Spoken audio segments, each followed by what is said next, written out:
Hi, Barb. Hey, Ron, how are you? I'm good. I'm really, really good. And, I'm Ron Rogers with OCALI.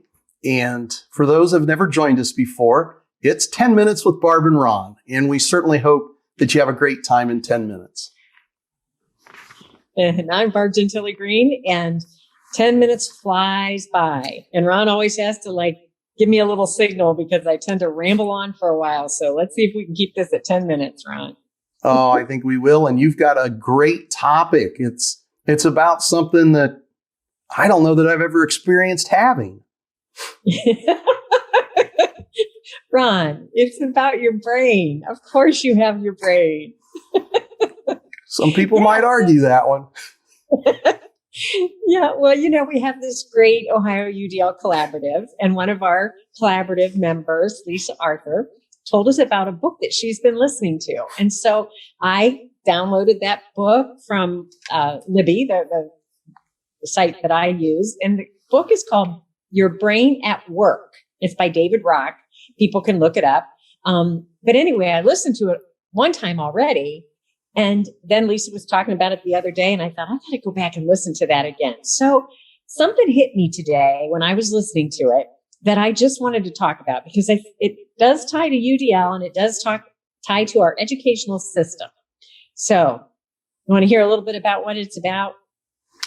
Well, so far it sounds like it's about the brain. And since Lisa brought it up, I imagine it's a really good book. So I'm like sitting on the edge of my chair.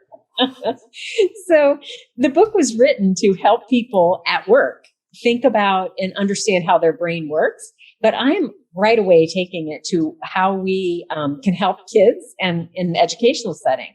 And so today what I was listening to was about the many, many tasks that the prefrontal cortex, the part right behind our forehead here, all the important tasks that it has. Things like remembering and making decisions and inhibiting, like not thinking about dinner when you're supposed to be writing a paper, that kind of stuff. So anyway, 5 major tasks that it has. But it was talking about prioritizing today. And this really hit me. So they described prioritizing as like the most difficult brain task that your brain has. And they equated it to I'm not a skier, but I've seen these ski signs where you've got a green run or a blue run or a black run, the hardest. And prioritizing is one of the hardest things that our brain does. And so they were talking about the energy that it takes when you have a really difficult task that you have to do. And compared to a task like answering emails, versus a task like developing a paper or planning a professional development session, those things that take a lot of work. And so his quote was, when you have to do many things, you have to prioritize prioritizing. You have to think about how you're going to prioritize all the things that are in your head.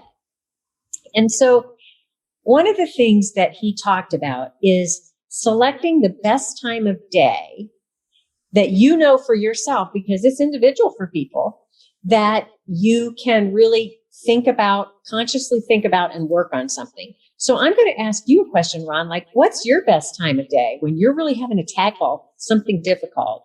What's your best time? Okay, so there's 2 times that are my best day, Barb. If it's something that I'm creating, like, you discussed, like creating a professional development, that happens at night. I have to do that at night when I'm totally relaxed and I don't know which parts of the brain work, but it has to be the part that's artistically kind of think outside the box, try not to do anything that's the norm kind of thinking. And that's late at night. Now, if it's something really serious, serious, then it has to be fairly early in the morning, like around 9 to knock it off. How about you? Yeah, so we're very different, Ron, because I cannot do anything late at night that takes brain power. So the best time for me, some of the times that the things come to me the quickest is right after I wake up. And so people ask me, because I always get up 2 hours before I have to leave my house, whether I'm going to work or going to, to do something. And people say, why do you get up so early? Because that's when I can do my best thinking and creatively thinking. So if I'm trying to plan professional development, I want to do it first thing in the morning because those ideas just flow a little bit quicker to me. So think about the difference between you and me in that situation. First of all, I think it's a great example of learner variability. Like you and I need something totally different. But think about our students in classes when we are asking them to move from one class to another, and we're asking them to use their brain power to think about something and do something, process some information, spit something back out at us on our schedule. Think how hard that is. Think how hard that is. And so I tried to create in my mind, like, wow, wouldn't it be super cool? And this is what UDL is kind of all about. If we gave kids some choices about, okay, you know what? Here's all the things in a day or a week that we have to get through and have to learn. And you pick when you want to master that math learning targets for today. You pick when you need to write that paper that's in your ELA and history class. I mean, wouldn't that be like out of the box thinking there? Like really self-directed learning. Yeah, that would be. And I'm thinking of my son in particular, because he has to write his papers after 10 o'clock at night or after 9 o'clock at night. Wow. He won't do it at school and he won't do it before that. He says, Dad, he said, I've got to be relaxed and that's my best time to write. And it's like, wow. Okay, I can understand that, Sure. I'm not sure his mom does, but. Yeah, it kind of aligns with what you just said about yourself. He gave two very quick ideas that I thought were something that makes sense to you, I know, because you use visuals all the time. But he talked about the power of visuals and how they can capture so much information in one small little picture or drawing or sketch that takes a lot more energy to write out in sentence form or whatever. So that was one strategy, is to think about using visuals to help you hold on to some of this information. That's cool. I like this guy. Yeah, I'm liking this guy. Yeah. And the other one was, so for example, if you're driving into work and you're thinking about, this idea that just popped into your head about a professional development, oh, I could do this really fun activity. And if you don't, pick up your phone and do a little voice recording of it, you're going to be trying to hold on to that thought the whole time you're driving into work, and you may lose it. And you have taken so much brain energy to try to hold on to that idea, as opposed to, you know what? Voice record, pull over, jot a little note down. I use my phone a lot for putting notes in it. But I thought, you know what? We have to think about those things. How much brain power are we asking our kids to use? How much cognitive load?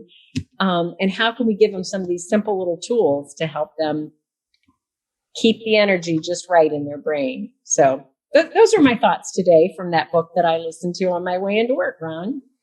That sounds like a great book. And maybe it's one that we should put that in the show notes. So that way, if folks are interested in that book, they can go ahead and purchase it from Amazon or whomever might be selling it. I'm already interested in it. I love brain type books. Yeah.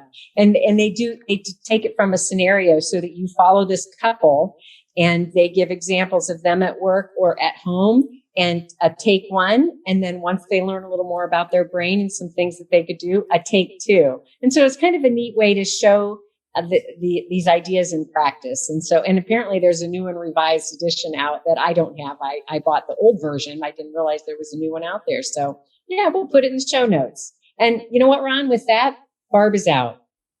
Gee, okay. Well, you know what? Ron's out too. See everybody at the next one.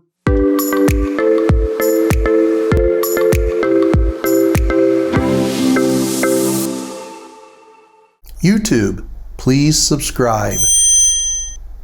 Like, comment, and share.